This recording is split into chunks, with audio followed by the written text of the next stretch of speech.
This is a read aloud of the Unit 1 test, Part 1. Read the passage. Excerpt from Conservation as a National Duty by President Theodore Roosevelt, May 13, 1908. President Theodore Roosevelt was an avid supporter of conserving America's natural resources. During his administration, the national park system grew dramatically. He also created 51 federal bird reserves, which eventually became national wildlife refuges. His conservation efforts encompassed over 230 million acres of public land. With the rise of peoples from savagery to civilization, and with the consequent growth in the extent and variety of the needs of the average man, there comes a steadily increasing growth of the amount demanded by this average man from the actual resources of the country. And yet, rather curiously, at the same time that there comes that increase in what the average man demands from the resources, he is apt to grow to lose the sense of his dependence upon nature.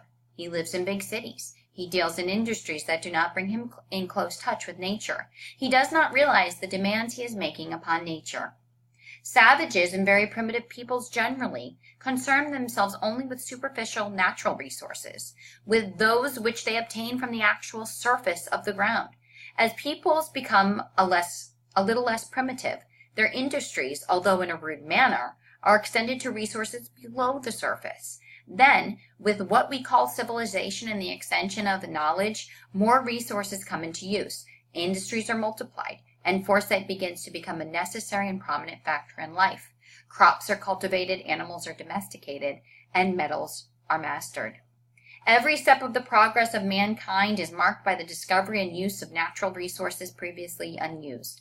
Without such progressive knowledge and utilization of natural resources, population could not grow, nor industries multiply, nor the hidden wealth of the earth be developed for the benefit of mankind. From the first beginnings of civilization on the banks of the Nile and the Euphrates, the industrial progress of the world has gone on slowly, with occasional setbacks, but on the whole steadily through tens of centuries to the present day. It never does advance by jumps, gentlemen. It always goes slowly. There are occasional setbacks, but on the whole, it goes steadily. Question 1. Throughout the world, peoples who rely on hunting and gathering for their food possess a rich knowledge of their habitats. Given this fact, which statement from the excerpt is most clearly false? A. Savages and very primitive peoples generally concern themselves only with superficial natural resources, with those which they obtain from the actual surface of the ground. B. And yet, rather curiously, at the same time that there comes that increase in what the average man demands from the resources, he is apt to grow to lose the sense of his dependence upon nature. C. With what we call civilization and the extension of knowledge, more resources come into use, industries are multiplied, and foresight begins to become a necessary and prominent factor in life. Question 2. Reread these sentences from the passage. As people become a little less primitive, their industries, although in a rude manner, are extended to resources below the surface. Then, with what we call civilization and the extension of knowledge, more resources come into use, industries are multiplied, and foresight begins to become a necessary and prominent factor in life. How does Roosevelt use the rhetorical device of enumeration to advance his purpose? A. To explain how, as civilizations develop, they use more natural resources. B. To show that civilized people understand and use natural resources more efficiently. Or C. To explain that industry uses more natural resources than any other endeavor. Read the passage.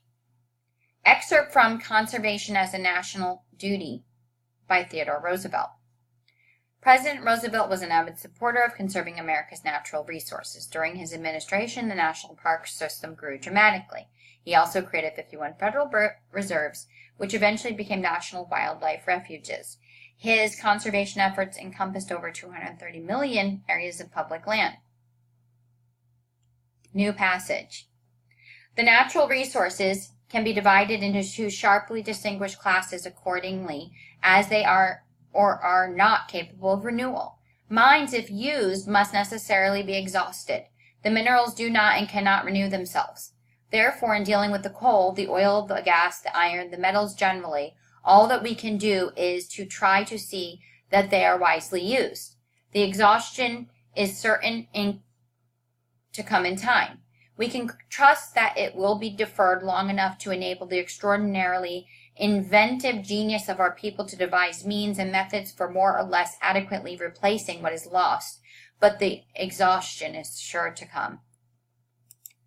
The second class of resources consists of those which can not only be used in such manner as to leave them undiminished for our children, but can actually be improved by wise use. The soil, the forest, the waterways come in this category.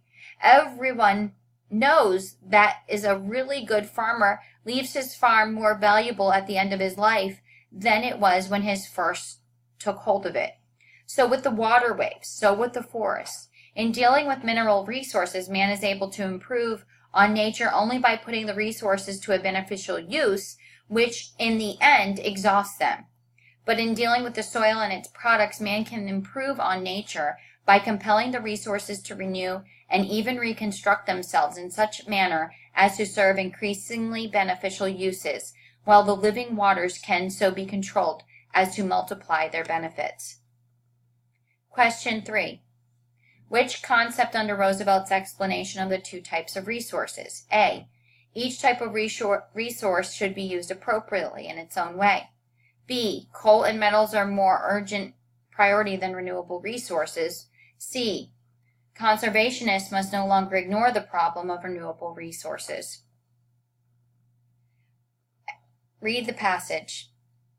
New passage.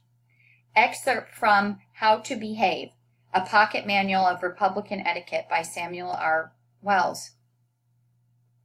Good manners are not to be put on and off with one's best clothes. Politeness is an article for everyday wear. If you don't it only on special if you don't it only on special and rare occasions, it will sure to sit awkwardly upon you. If you are not well behaved in your own family circle, you will hardly be truly so anywhere. However strictly you may conform to the observances of good breeding when in society. The true gentleman or lady is a gentleman or lady at all times and in all places, at home as well as abroad, in the field or workshop or in the kitchen, as well as in the parlor. A snob is a snob, always and everywhere. What is the author's purpose in this passage? A. To convince people to freely express their emotions. B. To persuade people to demonstrate good manners at all times. C. To encourage people to embrace the feeling of superiority over others.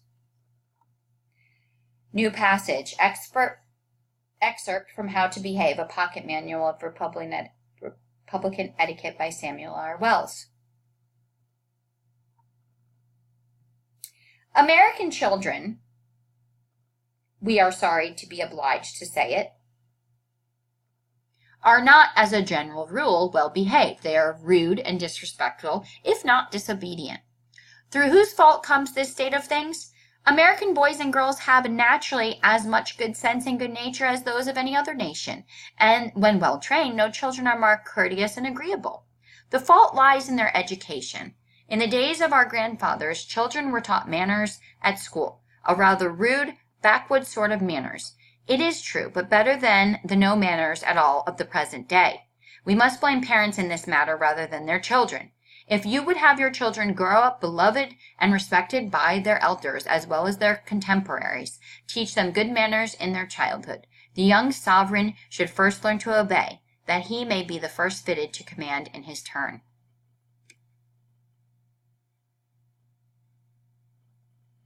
Which statement in this excerpt uses fallacious reasoning?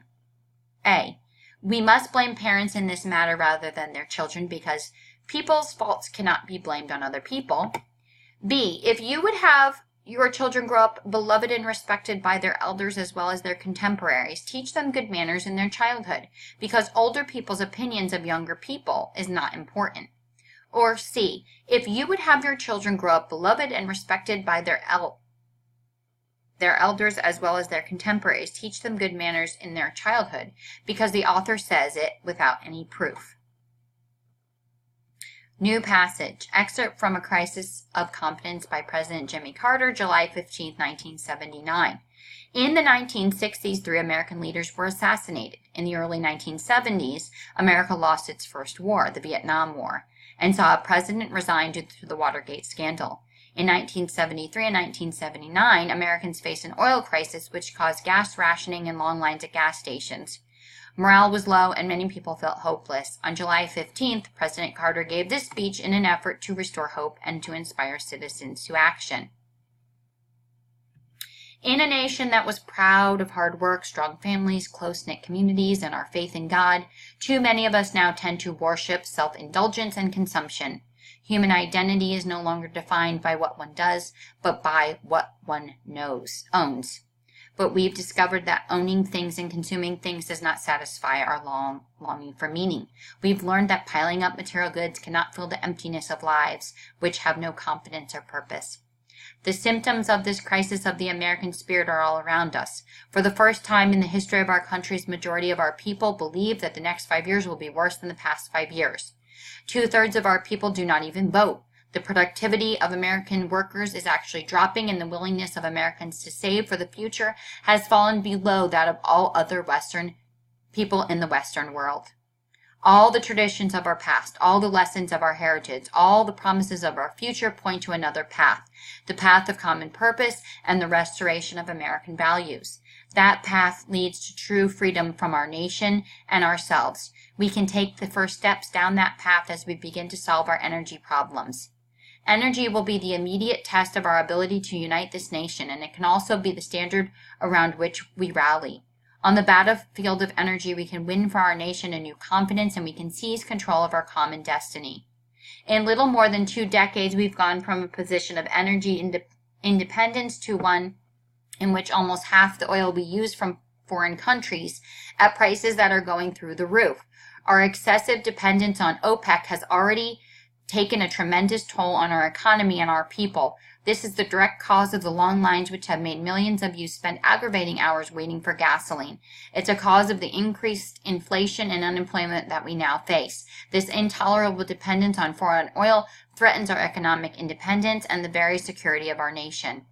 The energy crisis is real. It is worldwide. It is a clear and present danger to our nation. These are facts, and we simply must face them.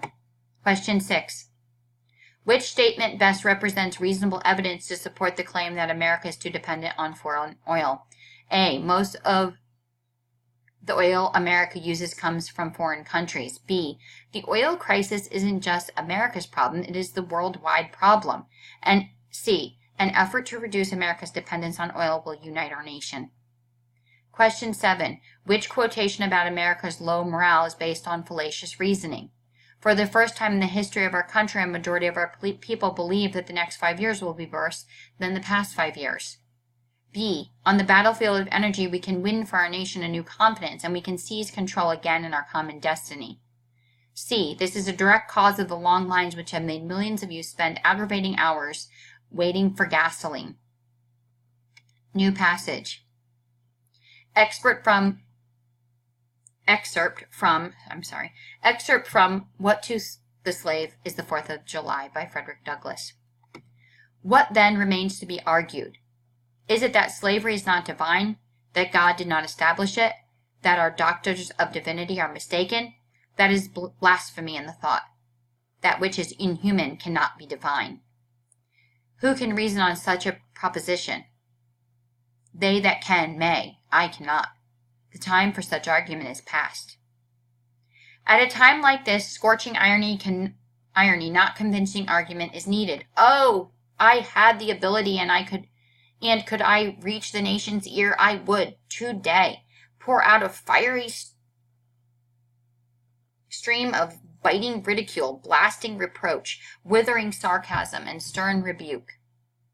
For it is not light that is needed, but fire. It is not the gentle shower, but thunder. We need the storm, the whirlwind, and the earthquake. The feeling of the nation must be quickened. The conscience of the nation must be roused. The propriety of the nation must be startled.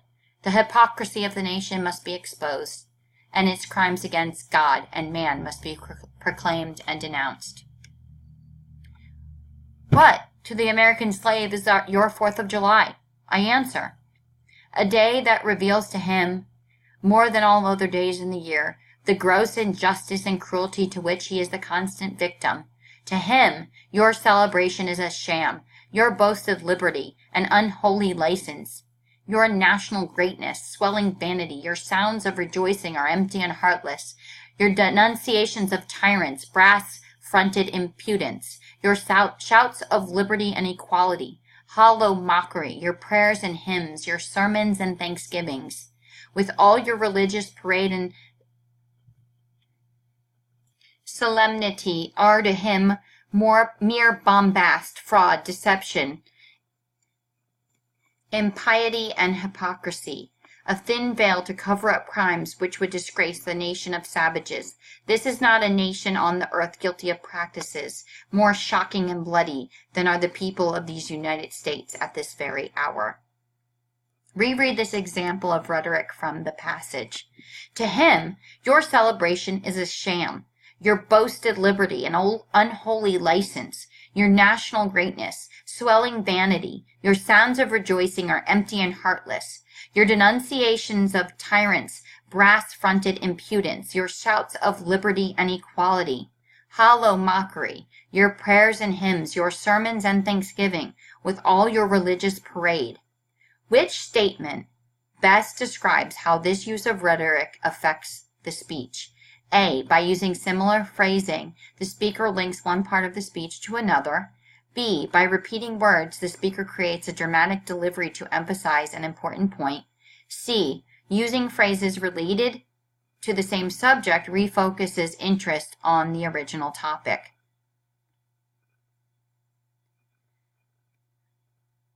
New excerpt from What to the Slave is the 4th of July. Fellow citizens, pardon me, allow me to ask, why am I called upon to speak here today? What have I, or those I represent, to do with your national independence? Are the great principles of political freedom and of natural justice embodied in that Declaration of Independence extended to us? And I am, therefore, called upon to bring our humble offering to the national altar and to confess the benefits and express devout gratitude for the blessings resulting from your independence to us? Would to God, both for your sakes and ours, that an affirmative answer could be truthfully returned to these questions. Then would my task be light and my burden easy and delightful? For who is there so cold that a nation's sympathy could not warm him? Who so obdurate and dead to the claims of gratitude that would not thankfully acknowledge such priceless benefits? Who too stolid and selfish, and would not give his voice to swell the hallelujahs of a nation's jubilee when the chains of servitude had been torn from his limbs? I am not that man. In a case like that, the dumb might eloquently speak, and the lame man leap as an hart. But such is not the state of the case. I say it with a sad sense of the disparity between us. I am not included within the pale of this glorious anniversary. Your high independence only reveals the immeasurable distance between us. The blessings in which you, this day, rejoice are not enjoyed in common. The rich inheritance of justice, liberty, prosperity, and independence bequeathed by your fathers is shared by you, not by me. The sunlight that brought life and healing to you has brought stripes and death to me. This 4th of July of yours is yours, not mine. You may rejoice, I must mourn. To drag a man in fetters into the grand illuminated temple of liberty and call upon him to join you in joyous anthems were inhuman mockery and sacrilegious irony. Do you mean, citizens, to mock me by asking me to speak today? If so, there is a parallel to your conduct. And let me warn you that it is dangerous to copy the example of a nation whose crimes, lowering up to heaven, were thrown down by the breath of the Almighty, bearing that nation in irrecoverable ruin. I can today take up the plaintive lament of a peeled and woe-smitten people. By the rivers of Babylon, There we sat down, yea, we wept when we remembered Zion. We hanged our harps upon the willows in the midst thereof, for there they that carried us away captive required of us a song. And they who wasted us required of us mirth, saying, Sing us one of the songs, Zion. How can we sing the Lord's song in a strange land? If I forget thee, O Jerusalem, let me right hand forget her cunning. If I do not remember thee, let my tongue cleave to the roof of my mouth. Fellow citizens, above your national tumultuous joy, I hear the mournful wails of millions, whose chains, heavy and grievous yesterday, are today rendered more intolerable by the jubilee shouts that reach them. If I do forget, if I do not faithfully remember those bleeding children of sorrow this day, may my right hand forget her cunning, and may my tongue cleave to the roof of my mouth. To forget them, to pass lightly over their wrongs, and to chime in with the popular theme, would be treason, most scandalous and shocking, and would make me a reproach before God and the world. My subject, then, fellow citizens, it's American slavery. I shall see this day, and its popular characteristic from the slave's point of view, standing there, identified with the American bondman making his wrongs mine. I do not hesitate to declare with all my soul that the character and the conduct of this nation never looked blacker to me than on this 4th of July.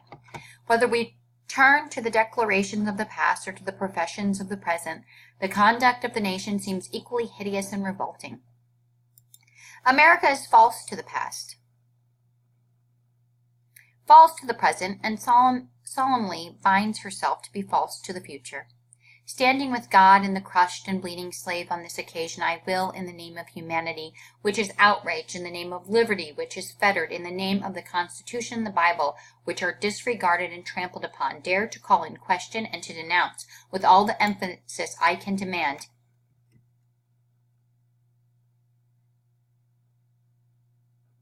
command, everything that serves to perpetrate slavery, the great sin and shame of America. I will not equivocate. I will not excuse. I will use the severest language I can command, and yet not one word shall escape me that any man whose judgment is not blinded by prejudice, or who is not at heart a slaveholder, shall not confess to be right and just. Question 9, how does Douglas use a biblical allusion to advance his purpose? A, to compare how the slaves feel to strangers in a foreign land. B, to show Americans the inappropriateness of their behavior. C, to illustrate how the slaves suffer like the ancient captive people. Read the passage. I love dogs, especially my dog Amber. She is a golden retriever and she is special. Do you think you can ignore her? No way. If you don't pet her, she'll nudge you until you give in. And don't stop petting her before she's had enough. She'll lick your hand until you go back to work rubbing her ears or scratching her tummy. She also eats everything. I mean everything. Did someone leave a crayon out? A plastic action figure? Amber will eat them. Her definition of junk food is different from ours. She also eats anything that is even remotely connected with food. Candy wrappers, cereal box linings, bags that formerly held cookies, fruits, or vegetables. Who says dogs don't like broccoli? You can come over to my house and visit her. Just don't lose track of anything that will fit in Amber's mouth.